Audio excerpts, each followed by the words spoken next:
Здоров, неуважаемый. Это циничный комяк с новой порцией охуительных новостей из Республики Коми.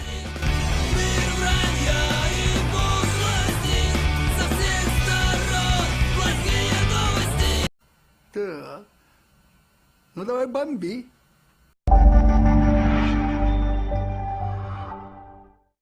Целых 2 года длилось благоустройство Парка Победы в Воркуте и, наконец, 11 сентября эту площадку торжественно открывают. Перерезание ленточек, все как полагается. Все чистенько и красиво, но только до первых дождей. Потому что после них новая спортплощадка вздулась буграми.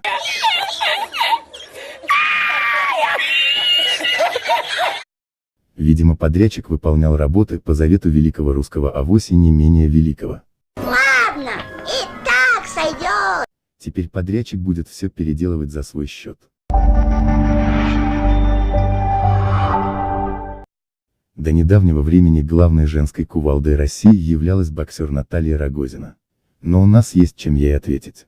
В Коми пенсионерка убила кувалдой мужа. Женщина из Обьячева 40 лет находилась в психотравмирующей ситуации из-за мужа, который скандалил с женой, оскорблял, издевался, применял в отношении нее принцип «бей бабу по ебалу» и даже угрожал убить.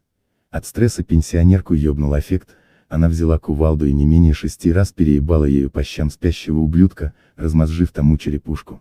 Вот уж кто настоящая кувалда. Приговором суда пенсионерке назначено наказание в виде ограничения свободы на 8 месяцев. Да здравствует наш суд! Самый гуманный суд в мире!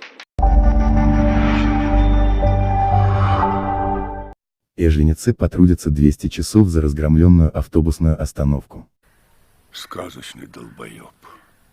Этот нетрезвый сказочный долбоеб в августе сего года из хулиганских побуждений ёбнул пустым фунфыриком в стекло остановочного комплекса, которое от удара рассыпалось. Ущерб местному бюджету составил 3831 рубль. Вину долбоеб признал и добровольно возместил ущерб.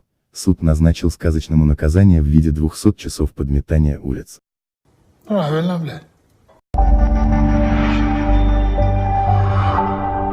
А вы не забывайте ставить лайки, подписываться на канал и группу ВКонтакте, потому что... Одна история охуительней другой просто, блядь. Пока, неуважаемые.